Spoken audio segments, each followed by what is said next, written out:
Hamilton. Here. Marchand. Marquis. Furlow. Sabar. Here. Wingate. Smith. A quorum has been established. We'll now have divine guidance from order from Ward 5.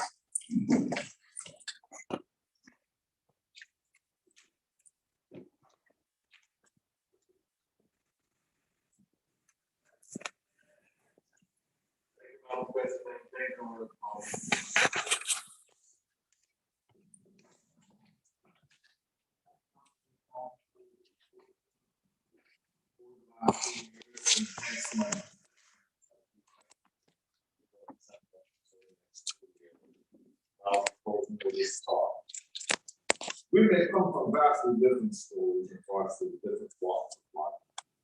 We are one people who possess common values, common ideas, who celebrate individual excellence, but also share their recognition. And together we can accomplish great things that we cannot accomplish alone. Hope is not a blind optimism. It is not ignoring the honesty past ahead of us. What will not us stand in our path?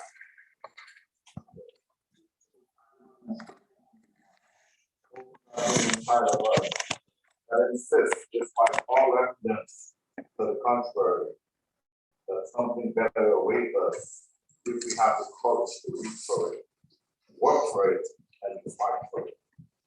Hope is not belief that destiny will not be for us, but by us, by the men and women who are not content to settle for the world as it is, who have the courage to make it as it should. Thank you.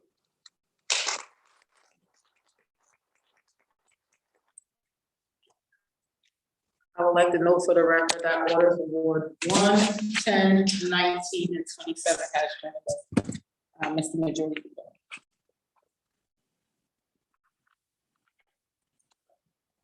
Good morning, or good evening, Madam President.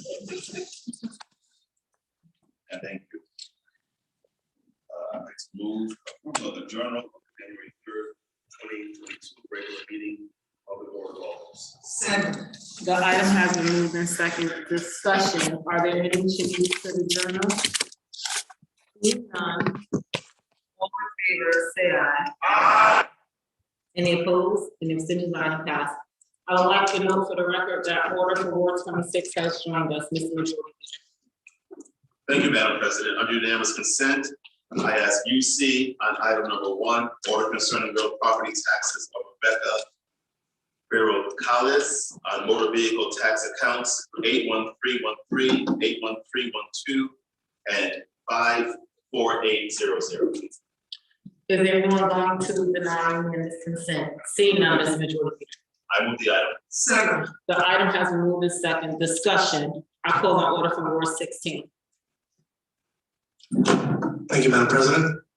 I urge this body to forgive the interest of this constituent. She's asking for our assistance and she's willing to pay her taxes for. So I urge the support of this body. Thank you. Any further discussion? Seeing none, all in favor, say aye. Aye. Any opposed? Any abstentions? The item passes, Mr. Majority Leader. Thank you, Madam President. I ask unanimous consent on items 2 and 3. Order concerning real property taxes of Margaret Lewis and motor vehicles account 614723, and 3 order concerning real property taxes of Derek Frank 965 718 942 408 and 108316. Is there anyone going to deny unanimous consent? Seeing none, Mr. Majority Leader. The items have been moved in second. Discussion. I call on order for Ward 16. Madam President, I also urge this body to support the waiving or the forgiveness of the interest for these 2 constituents who are willing to pay the taxes in full. And in total, the sum of items 1 through 3, we're going to be able to recoup the $3,200 in taxes. I urge support of that. Thank you. Any further discussion? Seeing none, all in favor say aye. Aye. Any opposed? Any abstentions? The item passes, Mr. Majority Leader. Thank you, Madam President. Under communications, I know items 5 or 4 through 7. Bringing us to Livable Cities, item 8. Under Livable Cities Initiative, I move this item from the Director of our Livable City Initiative Submitting Report of the New Haven Board of Aldermen approving 1, the disposition of 180 Butler Street to Macedonia Pentecostal Church for the sum of $3,920. 2, the disposition of 6 through 8 Evergreen Court to National Construction LLC for the sum of $15,000. 3, the disposition of 31 Frank Street to Luis Bosa for the sum of $25,000. 4, the disposition of a portion of 26 Stevens Street to Wilfred Flory, AKA Wilfred Flory, for the sum of $442.50.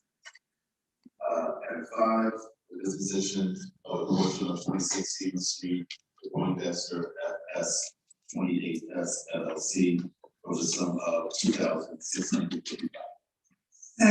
The items have been moved in second. Discussion. Seeing none. All in favor, say aye. Aye. Any opposed? Any abstentions? The item passes majority leader. Thank you, Madam President. On the second readings, I move item 9, city services. Oh, no, actually, we're gonna pass over 9. And we will go to 10. I move item number 10, legislation favorable. Ordinance text and map amendment to the New Haven zoning ordinance to require and incentivize the inclusion of affordable housing units in market rate development. The item has been moved in second. Discussion. I call on order from Ward 9. Thank you. Does this work? There we go. Thank you, Madam President. I make a motion to amend this item by substitution. Second. The motion has been made in second. Discussion on the motion only. I call on order from Ward 9. Thank you again, Madam President. Working with Corporation Council and city staff, we've added language to strengthen and clarify this ordinance. This amendment includes the following 4 changes. First, a requirement that the inclusionary zoning ordinance and development market be evaluated every 2 years, with the goal of strengthening the affordability requirements in the following way: increasing the levels of affordability from 20% to 30% for city land, 15% to 20% in the core zone, and from 10 to 15% in the strong zone. The 5% in the strong zone. The 2-year evaluation will also seek amendments to the map itself, with the goal of adding more land to the core strong zones. Second, it instructs the City Plan Commission to carry out the duties to implement the intent and purpose of this ordinance by promulgating regulations which will include guidelines permitting approvals, tenant selection and protections, monitoring and enforcement, fee recommendations, and other regulations as may be necessary to effect the purposes of this ordinance. These regulations are now submitted to the City Plan Commission for a public hearing before approval. Third, it adds a whereas clause acknowledging that inclusionary zoning targets support located in market-based development and does not meaningfully address the need for more deeply affordable units and tax placement measures. The language of this item now makes concrete the Board of Alder's intention to seek additional policy to address these crucial needs. And fourth, it adds language clarifying the mechanism of proportional tax abatements as an incentive for inclusionary projects. This substitute amendment significantly strengthens language the legislation committee heard 2 months of public hearings. I will speak more about that process and the overall inclusionary zoning bill when we return to the item as amended. I urge colleagues to vote favorably on the substitute amendment. Thank you, Madam President. Any further discussion on the amendment only? Seeing none. All in favor, say aye. Aye. Any opposed? Any abstentions? We're now back to the item as amended. I will now call on order from Ward 9. Thank you, Madam President. On Tuesday, November 9th and Tuesday, December 7th, 2021, the Legislation Committee met and we would like to favorably recommend this item. This inclusionary zoning ordinance is the product of a long process involving the Legislation Committee, the City Plan Commission, the City Plan Department, Economic Development, many colleagues on the Board of Alders, and many members of the public. Many people provided invaluable expertise and guidance, and I heartily thank everyone for their efforts. This inclusionary zoning policy is a major undertaking toward the board's legislative priority of providing affordable housing for New Haven residents. We have called attention time and time again to the pressures in our city that are to make our neighbors not have a safe, comfortable place to live that they can actually afford. We have pledged to address this crisis, and I'm proud we're on the verge of passing one important policy that will help. Now, IZ is just one step, and I think it's important to acknowledge there are things that it does and things that it does not do, and that the board is going to have to urgently pursue much more policy immediately. I will lay out what inclusionary zoning does and does not do before arguing why it is essential to pass this policy today. So, simply put, inclusionary zoning gives developers incentives to build affordable housing and market rate developments in neighborhoods where there's a lot of development. It requires developers to contribute to affordable housing, either by building it themselves or by paying into a fund that can be used by the city to meet affordable housing needs. In exchange, developers receive incentives, including density bonuses, wage parking minimums, and a 10-year tax abatement proportional to how much affordable housing developers are building. So, just to answer a couple of questions preemptively, the first question about IZ is what does affordable mean? In this policy, affordable means 50% of the area median income.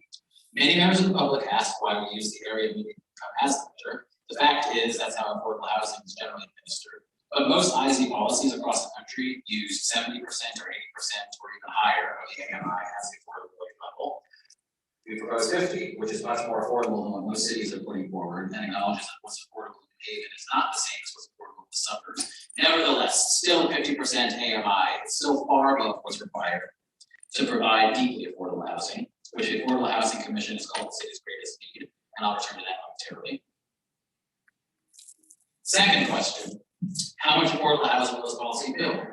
The original proposal called for developments on city land to have 20% affordable units and 15% affordable units in the core zone, 5% in the strong zone, and 5% for developments of more than 75 apartments in the rest of the city. The feedback from members of the public at our public hearings were clear. We need higher levels of affordability. So the substitute amendment that we just passed, that are back again as amended, will raise those levels to 30% for city land, 20% for the core, and 10% for the strong. Colleagues representing the majority of the core zone, strong zone, as well as the plan department, requested that these higher levels come with a 2-year phase-in, as a change in these levels might require a change in developer incentives to make it all work. And while I believe that the incentives that we're offering developers are already quite generous, I do think this is a reasonable ask. At the 2-year mark, the IZ map will also be reevaluated with the goal of making the core and strong zones larger. I will point out these higher levels in a larger map should be considered the floor and not the ceiling for how this policy should develop over the years. So what about the non-core and the non-strong zones? So colleagues representing many of these neighborhoods expressed clearly that the neighborhoods need more development of all kinds, including market rates. Large developments of 75 apartments or more will have the 5% affordability rule, but colleagues relayed that those neighborhoods need more apartments, period. If those neighborhoods start to see more market rate development, we can easily add them to the IZ map. Virtually every inclusionary zoning policy across the country includes an in lieu fee option, allowing developers to bypass the requirement for building affordable units themselves by paying into an affordable housing trust fund instead. And this proposal is no different. However, we are proposing setting the in lieu fees quite high, over $200,000 per unit for the core zone and over $160,000 per unit in other zones, because we want developers to actually build. But if not, then the city will amass funds to acquire, build, and repair other affordable housing. Now, I believe very strongly that the board must pass this policy as inclusionary zoning can create affordable housing in the market but not build on its own. It can increase the affordable housing supply, foster mixed income development, and prevent future luxury development in areas like downtown and East Rock from becoming de facto gated communities. And these are very important goals. However, what inclusionary zoning does not do is develop more housing. As it encourages development, but it does not address the danger of displacement and gentrification. So if we do pass this tonight, I've called on the board and on board leadership to see the communications, the Affordable Housing Commission, which will always be the Senate, just such tasks. To deliver to this board policy recommendations for new policies to address the conditions. I also note that the board has already received policy proposals aimed at increasing the city's power to regulate and improve already existing affordable housing, which of course is an issue that is very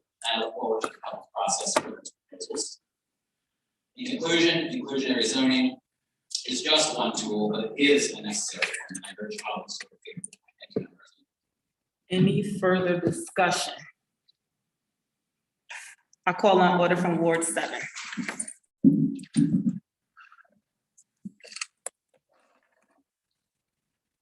Thank you, Madam President. I believe this is one of the most important pieces of legislation that this board has voted on in a number of years, at least since I joined this body. I'm very grateful for the work of the mayor and board of alder's leadership, the city planning department, our legislation committee chair, and all of our neighbors across the city who worked and weighed in on this ordinance. As we all know, there are so many people in our city who are struggling to keep the roof over their heads. So many families who don't know if they're going to be able to make rent or pay the bills at the end of the month. They are our friends, our family, and our neighbors, and we have an obligation to do everything we can to help them. We have a crisis and we have to act. This ordinance is real action. We all wish that the affordable requirements in this law were out, but we will get there, and this is an important first step. This ordinance will make sure that in the core of our city, future growth and development will benefit everyone. We will no longer have segregated luxury development. Instead, we will have mixed income development that provides housing for folks who need it most. We will have development that reflects our values and the needs of our community. Everyone in our city deserves a chance to live in a safe neighborhood with good access to jobs, transit, and housing.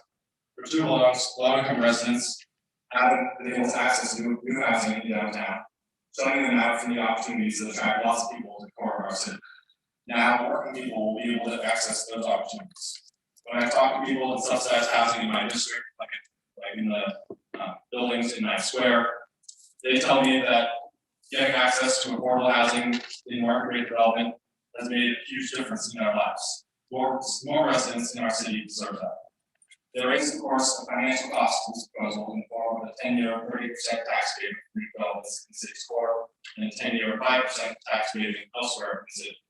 Given the huge financial challenges we face, high property taxes, hundreds of millions of dollars, debt, and underfunded city services, we should not take that payment lightly. It is real money. But I believe it's worth it to help families in our neighborhoods who desperately need a safe, quality, affordable place to live. That's why I'm proud to support this ordinance.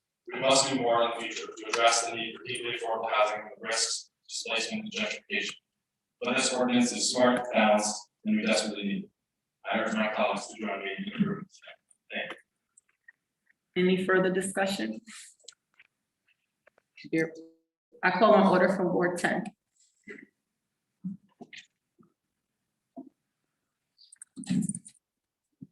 Thank you, Madam President. I actually had no intentions of speaking this evening until we just got additional information during our public caucus, which is a little disturbing to me anyway, because I feel like we're constantly giving developers a break. And we have deferrals and we have abatements. And just to explain, deferrals are paying your taxes later, phased in, et cetera, while abatements are discounted rates. But discounted rates for most of the time for the right reasons, which is affordable housing. And while I echo everything that my colleagues in Ward 7 just said, that we are actually what we're fighting for is not even enough affordable housing. I wish our neighboring towns would start waking up and helping us out here. And if they don't want to build, they should at least give us the money. But that's not what we're here to talk about. I'm just torn at this point. I want to support this, and I can't thank my colleague enough from Ward 9 for working incredibly hard along with the legislative committee, as well as the city for that matter, to push for this. But you know what the developers are going to do? They're going to increase the market rate rental in order to make up for what they're losing in the affordable housing. And we in this city are giving them all these tax breaks between deferrals and abatements. So they're getting both, which is something that I got clarification on tonight during public caucus. And that to me is disturbing, because eventually we're all going to need affordable housing if we continue on this trend of constantly giving developers breaks. And I'm really torn, Madam President. I'm torn because I was ready to support this. And now I guess I have a few minutes to think about it when we vote, but I just want to make it clear to my colleagues that this is not easy. And inclusionary zoning is something we desperately need in the city, and it is the right thing to do. And I think we're behind, quite frankly, behind IZ. Many countries actually already have this in place. And in many ways, I feel like we even missed the boat because of all the development that is already happening. But besides that, moving forward is something that we need to do. But with this new glitch in my brain anyway, it really affects my thought processes on how I'm going to proceed tonight. So I'm done babbling, sorry. Thank you, Madam President. Any further discussion? I'll call on order from Ward, and bear with me because of my glasses, Ward 8.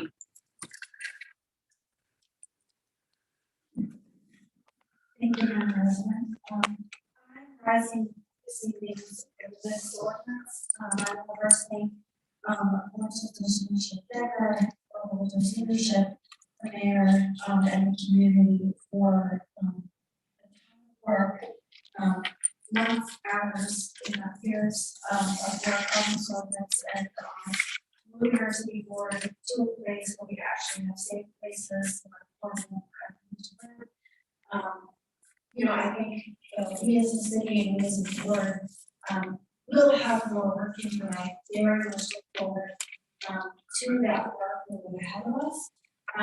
As an organizer, I know that nothing is won the first time you fight for it, or the first time you go out and you organize a meeting or you bring those together on an issue. It takes a lot of work. So for that reason, our residents support and proud to support this ordinance this evening for a step forward for a building block to much more robust legislation that we just so deeply need here to actually have deeply robust. Thank you. I will now call on order for Ward 22.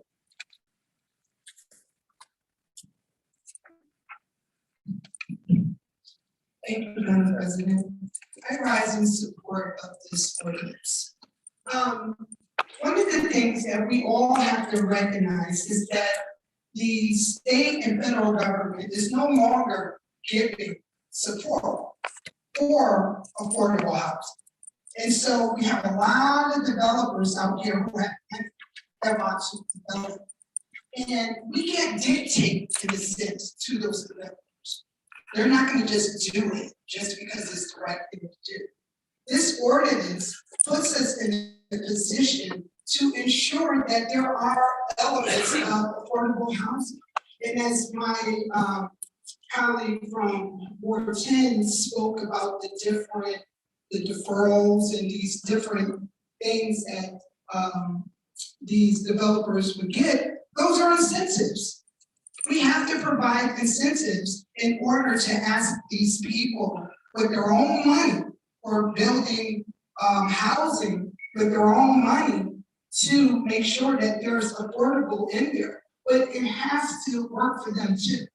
And so I ask my colleagues, please support this ordinance, because right now our state is not giving a whole lot of public money.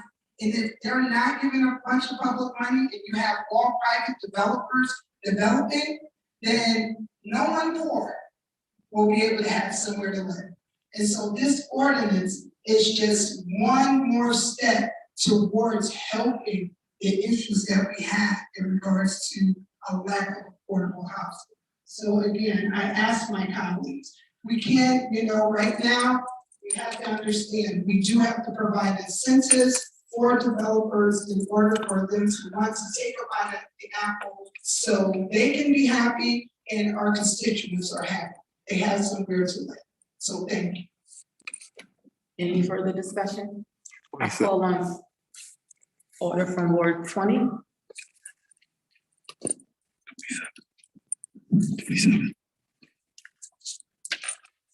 Thank you, Madam President. My comments are directed towards this honorable board and the residents of Ward 20, primarily the residents of Ward 20. I'm rising in support of this ordinance with the expectation that it can be altered to give Ward 20 its just due. This is a good start for the city. I understand that. This is a situation for me and my folks where you did something or you did nothing at all. But I know it will be revisited. I heard we have a crisis and we have to act. I heard low-income residents can't afford housing downtown. I heard this does not develop deeply affordable housing, and it does not prevent gentrification. And that we urgently must pursue much more affordable housing immediately. Where my folks live, in the strong zone, where we have 10% affordable housing, we can barely stand, we can barely live as it is with the cost, the rising cost, being unable to find work and pay your bills. I'm in support because I understand for the city as a whole, we have to move forward with initiatives like this. But we always have an opportunity to do better for those who are least served in this community, and Ward 20 will always stand up for that. Thank you, Madam President. I will now, what, who's next? 3. I will now call on colleague from Ward 3. Thank you, Madam President. I stand in support of this ordinance. I want to first thank the chair of the legislative committee and committee for our work they put into this. This ordinance supports the legislative agenda. A lot of our residents in this city are struggling to afford people. Affordable still is not always affordable. At least it's not in my world. So I support this. And yes, it is a start.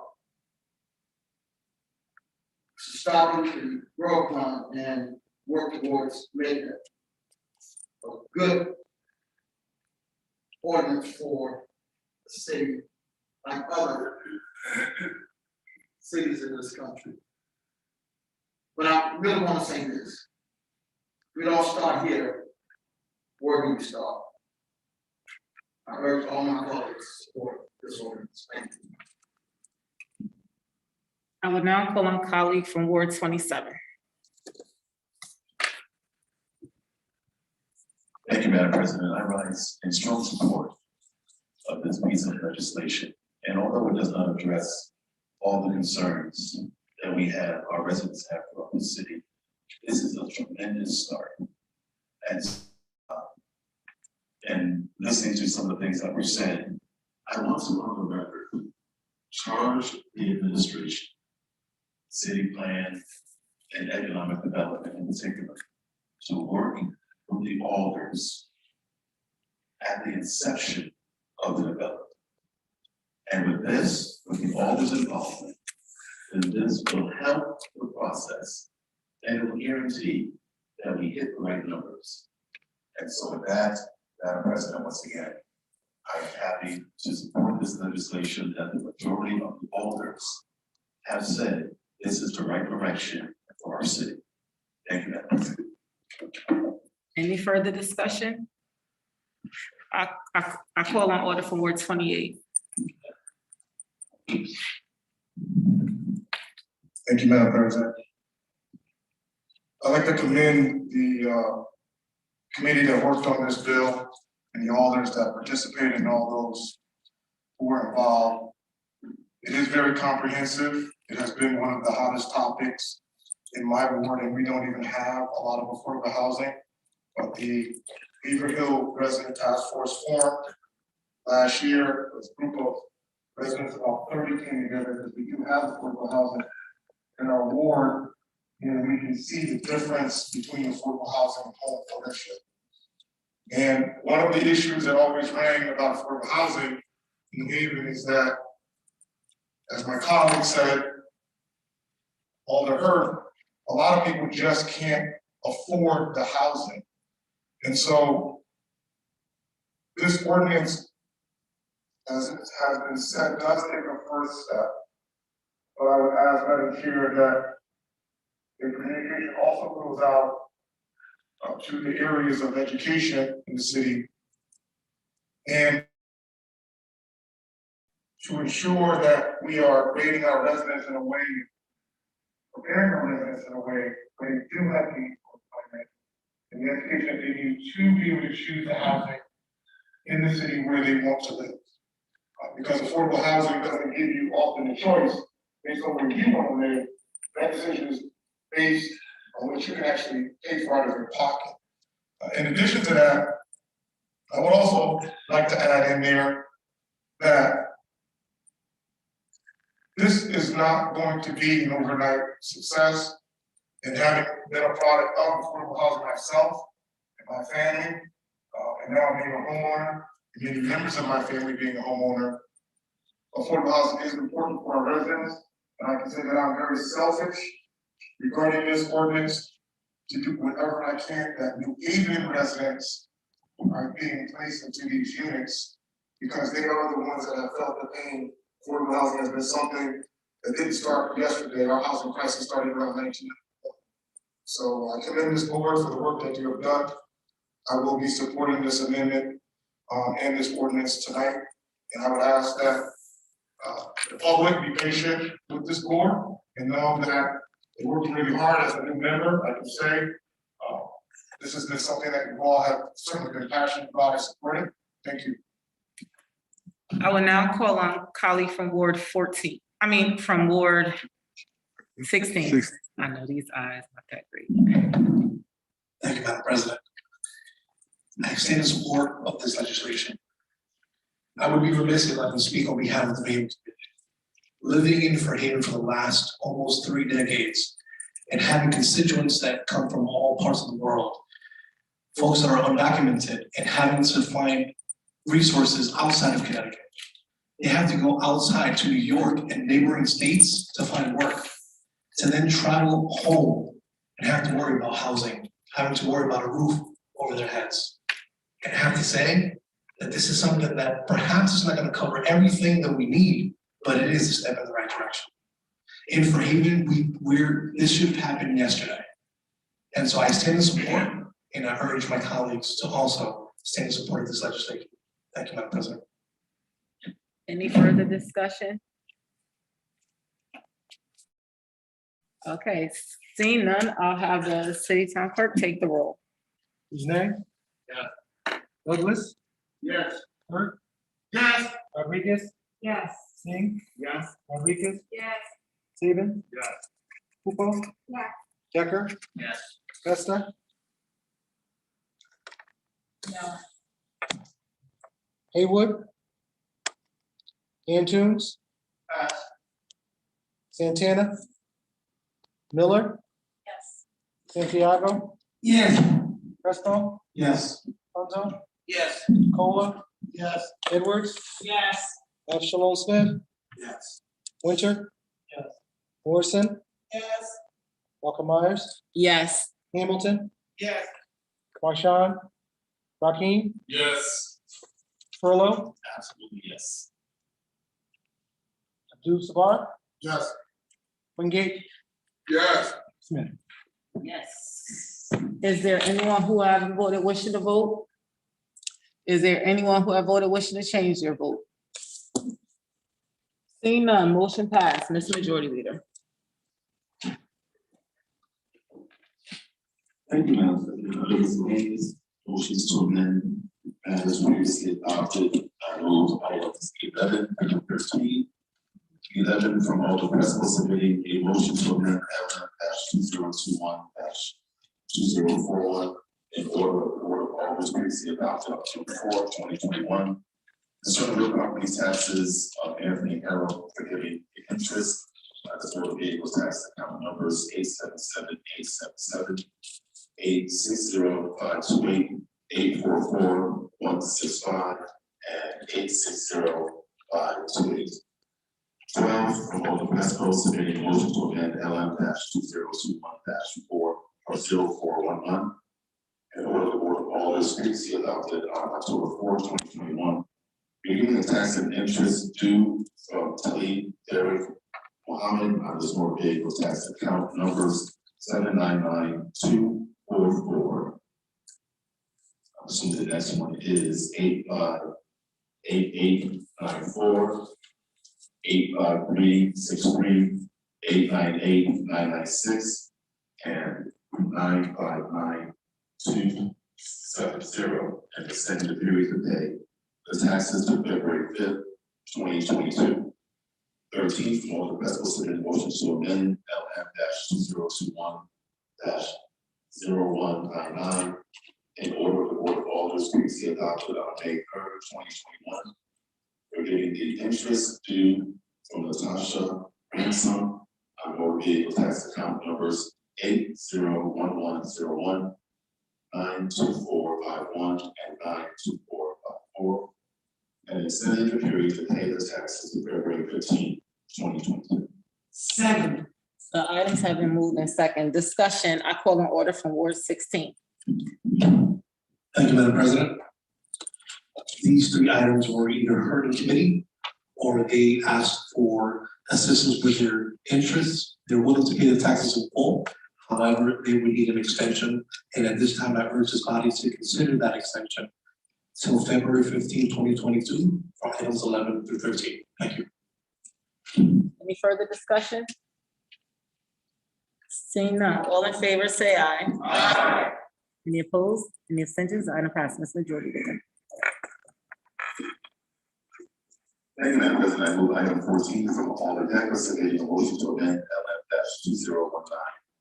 LM-2019-0564, a resolution of the Board of Alders adopted on December 2, 2019 meeting, designating the city of New Haven as the rehabilitation area and establishing criteria for the eligibility of real property within the designated rehabilitation area for fixing of assessments during the period of rehabilitation, and for the total of increased assessments attributable to such rehabilitation, the resolution by adding amended language, which one clarifies that the developer's mortgage and refinance project, two clarifies that the developer default on a project mortgage, their bank can foreclose on it and sell their project to a new developer without the project usage as deferred assessments. And three, corrects certain minor typographical errors, and four, reaffirming the resolution, no flip language. Second. The item has been moved in second. Discussion, I call an order from Ward 9.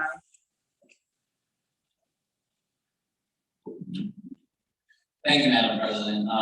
This is basically a technical amendment to the deferral assistance program, which the Board of Alders reauthorized at the end of 2019. When city staff made it seem as though developers couldn't refinance their projects, but of course not a bunch of those, but that makes sense. So this is an amendment which fixes that error and clears up another couple of errors, but it's certainly they also thought it was important to reemphasize what the Board of Alders has always said about this project, is that developers can't basically take the property with its first assets, so it's not. So that's what I think those clarifications they want to as well. Thank you, President. Any further discussion? Seeing none, all in favor, say aye. Aye. Any opposed? Any abstentions? Item passes. Ms. Majority Leader. Thank you, Madam President. I move to suspend section 24-1-A of the rules of the Board of Alders. Second. The item has been moved in second. Discussion, seeing none, all in favor, say aye. Aye. Any opposed? Any abstentions? Item passes. Ms. Majority Leader. Thank you, Madam President. Under our suspension agenda, we have one unanimous consent item. I ask you to see item number 15. Order concerning real property taxes of Christopher Elliott on motor vehicle tax accounts 66294 and 84705. Is there anyone going to deny unanimous consent? Seeing none, Ms. Majority Leader. I move the item. Second. The item has been moved in second. Discussion, I call on order from Ward 16. Thank you, Madam President. This constituent is seeking assistance with his interest, and I urge the body to help us waive the interest so that we can then get that interest or the taxes in full in the amount of $1,100. I urge this one. Thank you. Any further discussion? Seeing none, all in favor say aye. Aye. Any opposed? Any abstentions? Item passes. Majority Leader. Thank you, Madam President. I move item 16 under communications, and I move to close suspension of section 24-1-A of the rules of order always. The item has been moved in second discussion. Seeing none, all in favor say aye. Any opposed? Any abstentions? And before a motion to adjourn is appropriate, and before I take points of personal privilege, I'm gonna ask that everyone please, please hold Darnell Golson and his family up in your prayers. He's going through a rough time right now. And I think we should always be praying for our colleagues. So can you please do that? And then I'm gonna ask everyone to please stand. We have some board members that have experienced some losses in their family. One is President Pro Tem Morrison, who lost her aunt, Nellie Hobby. Our other colleague from Ward 3, who lost his cousin Marsha Hairston, and we will also like to stand for the officer like that was lost as well.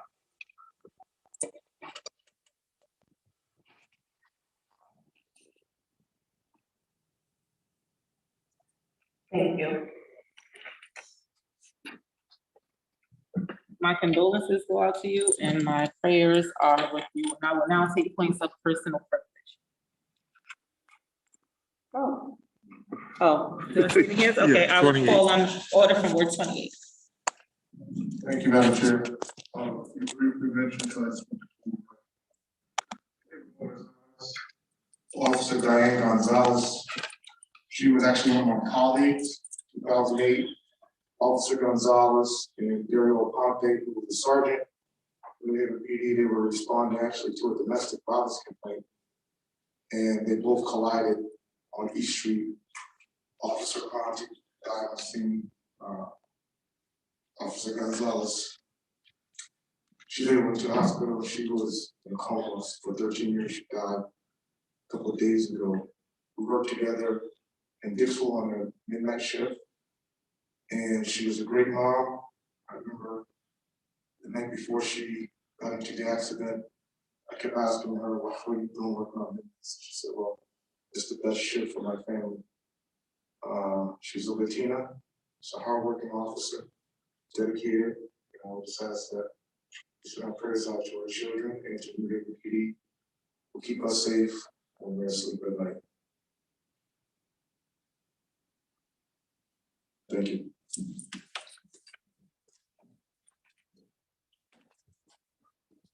More personal privilege.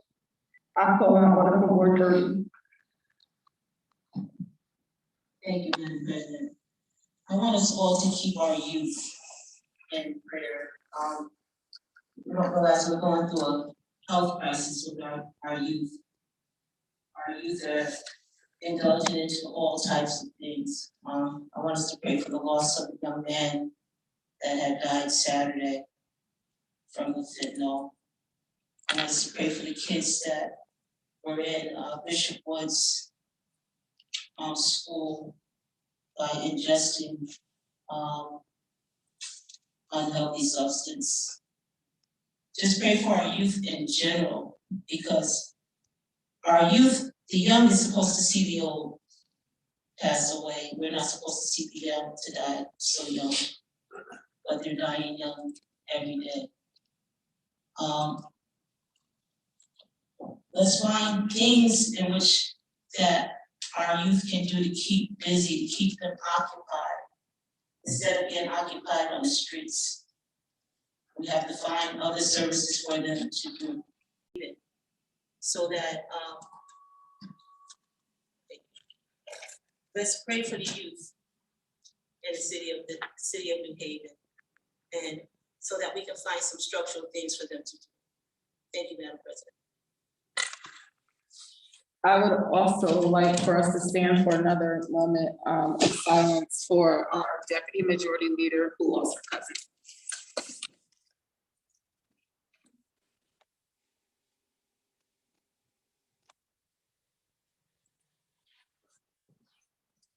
Thank you.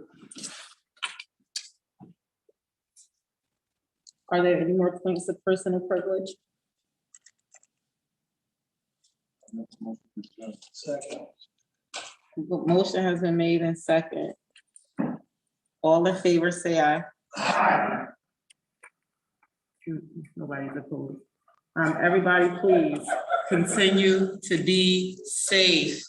Make sure you are washing your hands, sanitizing your hands, wearing your mask, keeping your distance. I can't stress enough how we need to do those things because we've been in this pandemic for 2 years and we don't know when it's gonna end. And we have to continue to do things to keep not only ourselves safe, but others. And I'm just gonna say it, if people are not vaccinated, please go get vaccinated. And that is the end of what I gotta say. Oh, and get your booster too if you are vaccinated. Good night, everybody. Can I please see orders from Ward 1, 20, 14, 17, and 28 at the podium, please?